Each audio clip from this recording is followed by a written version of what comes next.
जी, दोस्तों मैं हूँ कमर शिवा, उम्मीद है आप लोग ठीक होंगे।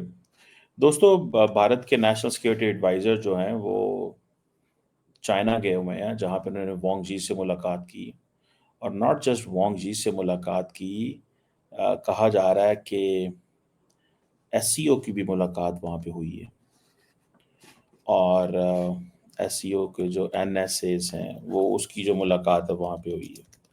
और इसमें ये आप देखें कि ये जो मुलाकात है इसने क्या रिज़ल्ट लेके आई है, क्या रिज़ल्ट लेके आएगी, ये तो बाद में पता चलेगा। लेकिन ये चाइना में मुलाकात होना, इट हैज़ सिग्निफिकेंस। और कई लोगों का ये भी कहना है कि शायद भारत और पाकिस्तान के दरमियान भी कोई ब्रेक थ्रू हो। दोवल साहब, आपको पता है, he is a man who is represented by prime minister Modi. और प्राइम मिनिस्टर मोदी के ये वो जिसे कहते हैं ना, एक हमारे यहाँ कहा जाता है ना, राइट हैंड, दस्ते-रास्त। मतलब उनको सारा पता है कि क्या गेम है, कौन है, किधर है, क्या हो रहा है। एंड बेसिकली मेरी असेसमेंट तो ये है कि ही इज़ एन आर्किटेक्ट। ठीक है ना जी? He is an architect of the entire situation. ये जो भी भारत और पाकिस्तान के दरमियान हुआ, उसके आर्किटेक्ट जो हैं वो दोवल साहब से हैं। रूटीन में ये सब चलता रहता है। नेशनल सिक्योरिटी एडवाइज़र की मुलाकातें होती रहती हैं। बैक चैनल पे भी आपको पता है काफ़ी काम हुए हैं। शायद आई थिंक कभी दुबई में भी मिले हों, कभी थाईलैंड में मिले हों। ये लेकिन इनको पता है कि असल में भारत के अंदर इनको पता है कि क्या करना है, चीज़ें कैसे पाकिस्तान से एंगेज करनी है। और बेसिकली मोदी साहब इनकी बात मानते हैं और ये बेसिकली मोदी साहब का जो एजेंडा है उसको इम्प्लीमेंट करने की कोशिश करते हैं। और ये basically, but he is an architect. असल में तो सही मानों में देखा जाए तो he is the architect. Pakistan जो है वो आजकल अ, जिसे कहते हैं ना, आफ्टर ये जो सिचुएशन डेवलप हुई है रिसेंटली, पाकिस्तान ने भी ये महसूस किया है कि चाइना के साथ ताल्लुकात जो हैं उनको हमें बढ़ाने की ज़रूरत है, हर स्पेक्ट्रम में। और इस सिलसिले में चाइना के साथ हमारा बैकग्राउंड चलता रहता है, लेकिन ये सिचुएशन थोड़ी डिफरेंट है। गो के एससीओ का कोई ख़ास किरदार नहीं है, क्योंकि चाइनीज़ जो हैं वो खुद ही कोई रोल नहीं लेते। और रोल लेने के लिए रिस्क लेना पड़ता है, रोल लेने के लिए इंटेंशन दिखानी पड़ती है, रोल लेने के लिए ये सारी चीज़ें करनी पड़ती हैं। ऑन द कॉन्ट्रेरी अगर आप देखें तो यूनाइटेड स्टेट्स जो है वो दुनिया में जहाँ भी है वो अपना रोल बढ़ाने की कोशिश करता है। और जब आप रोल बढ़ाने की कोशिश करते हैं तो लोगों को पता होता है कि यार ठीक है, ये मुल्क जो है वो Thank you very ये much. It's a great Minister Mo. ये एक मुल्क जो है वो रोल बढ़ाने की कोशिश कर रहा है, तो इट मीन्स कि दे आर इंटरेस्टेड कि इंटरनेशनल पॉलिटिक्स में इनका कोई किरदार हो। लेकिन इसमें आप देखें कि एससीओ का कोई किरदार नहीं था इसराइल वॉर के अंदर।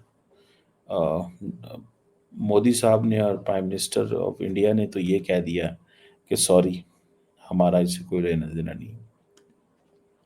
और वो इसलिए उन्होंने कह दिया कि हमारा कोई लेना देना नहीं है, बिकॉज उनको ये है कि यार हम इससे अपने आप को एट डिस्टेंस रखते हैं। बहुत सारे लोगों का कहना है जी एक नया ब्लॉक इमर्ज कर रहा है जिसमें पाकिस्तान, चाइना, रशिया, ईरान, ये वो। कोई ब्लॉक इमर्ज नहीं कर रहा। ये सारी की सारी ये बस ख्वाब ख्यालियाँ हैं, दिल को खुश रखने के लिए ये ख्याल हैं, कुछ भी नहीं। जो ब्लॉक अभी तक सिर्फ चल रहा है दुनिया में वो अमेरिकन ब्लॉक ही चल रहा है। एंड दैट अमेरिकन ब्लॉक जो है ना वो ही चलता है, कोई और नहीं चलता। समझ रहे हैं आप बात? अ, मुझे ये नज़र आता है, दैट्स व्हाट आई लर्नड। ठीक है ना जी? और अब दुनिया जो है उसमें किस हद तक क्या करती है, क्या नहीं करती, किस तरह चीज़ें चलाती है, लेकिन फॉर अ मोमेंट तो इनका कोई किरदार किसी किस्म का नहीं था। समझ रहे हैं आप बात? मुझे एटलीस्ट कोई किरदार नज़र नहीं आया, ना ही मैंने देखा है। अगर आपने देखा हो तो आप मुझे ज़रूर बताइएगा। मुझे थोड़ी सी, मैं जानना चाहता हूँ कि एसईओ को क्या किरदार था। कोई किरदार नहीं था, उनकी कोई ऐसी वो नहीं थी, अप्रोच नहीं थी, कोई ऐसा काम नहीं उन्होंने किया। ना ही कोई मसला हल करा सकते हैं। को भारत पाकिस्तान को क्या टेबल पे बिठा सकते हैं? नहीं, बिठा ही नहीं सकते, नहीं बिठा सकते टेबल। बस उनके अंदर ये कैपेबिलिटी नहीं है। मैंने आपको बताया कि इसके लिए आपको कैपेबिलिटी बनानी पड़ती है, दिखाना बताना पड़ता है, दिखाना पड़ता है, ये कहना पड़ता है कि भाई हम किस काबिल हैं, ये हमारे एम्बिशंस क्या हैं। जैसे इंडिया बाहर निकल गया, उसने कहा जी हम इसराइल को नहीं करेंगे, कंडेम नहीं करेंगे, क्योंकि मोदी के साहब की ये पॉलिसी थी कि हमने कनाडा इसराइल को नाराज नहीं करना। तो वो अलहदा हो गया इस चीज़। बाकी अगर आप देखें तो बाकी देर इज़ नथिंग लेफ्ट। इसने क्या सीओ ने करना है? कुछ भी नहीं करना। हाँ, जिस चीज़ की वैल्यू है, जो चीज़ इम्पोर्टेंट है, वो मैं समझता हूँ ये है कि जो एक ऑल्टरनेट प्लेटफॉर्म पड़ा हुआ है, बस। इसके अलावा कुछ भी नहीं है, ट्रस्ट में। इसके अलावा ये कोई चीज़ नहीं है, कोई इसका एंगल नहीं है। हाँ, अगर चाइनीज़ पाकिस्तान और भारत के दरमियान कोई ब्रेक थ्रू करा सके, लेकिन इंडिया बार बार एक ही चीज़ कहता है, हमने पाकिस्तान से बात नहीं करनी, पाकिस्तान से इंगेज नहीं करना, हमारा पाकिस्तान से कोई राब्ता रहना हम चाहते ही नहीं है। और उसके लिए उन्होंने फिर अपनी कंडीशंस रखी हुई हैं कि जनाब, क्योंकि हम ये समझते हैं कि पाकिस्तान दहशतगर्दी स्पॉन्सर करता है, जो एक उनका वो एक है। लेकिन सवाल तो ये पैदा होता है कि पाकिस्तान क्या करता है, क्या नहीं करता। लेकिन the thing which is important and significant जो है ना, वो ये है कि बात तो होनी चाहिए, लेकिन इंडिया बात भी नहीं करता। मुझे तो ये चीज़ जो है वो नज़र आती है कि इंडिया बात भी नहीं करता। और शायद पाकिस्तानी जो लीडरशिप इस वक्त चाइना के अंदर है, वो इंडिया के साथ देखें, ये एनएसए लेवल की, डीजीआईएसआई लेवल की जो डिस्कशन होती हैं, ये मीडिया वगैरह से बात नहीं करते, ना इनको कोई ज़रूरत होती है, ना ये मीडिया के लिए बैठते हैं, और ना ही कोई शंघाई कोऑपरेशन ऑर्गेनाइजेशन कोई ऐसा फोरम है जिसमें मैं कहूँ कि यार ये बहुत बड़ी कोई 30 मार खान चीज़ है, या क्या होगा या किस तरह होगा। शंघाई कोऑपरेशन ऑर्गेनाइजेशन में कुछ भी नहीं होगा। ट्रम्प ने एक धमकी देनी है, सब ने भाग जाना है। ट्रम्प ने कहा था ना ब्रिक्स के बारे में कि खबरदार, ब्रिक्स जो है वो उसने को करेंसी लेके आया, तो कोई भी नहीं लेके आया। अगर लेके आया तो मुझे बताएं। सब भाग गए। इवन के जो मुझे याद है बहुत अच्छे से, उन्होंने उन्होंने जयशंकर साहब ने बड़े आराम से कहा था। जयशंकर साहब ने कहा हमारा कोई लेना देना नहीं है, हम तो इस प्रपोजल को सपोर्ट ही नहीं करते कि ब्रिक्स की करेंसी होनी चाहिए, और मुल्कों का प्रपोजल है।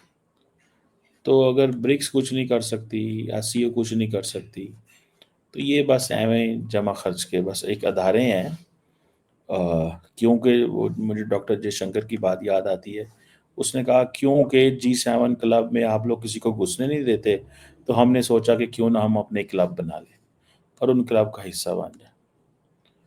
तो अब जब इंडिया को नए क्लब के लिए अलाउ कर दिया गया कि वो नए क्लब पुराने क्लब में आ जाए एज ऑब्जर्वर, तो इंडिया अब एससीओ को छोड़ सकता है, G7 को नहीं छोड़ सकता। इंडिया इन अदारों को छोड़ सकता है, बिकॉज इधर तो कुछ भी नहीं पड़ा हुआ, यहाँ तो कोई चीज़ नहीं है।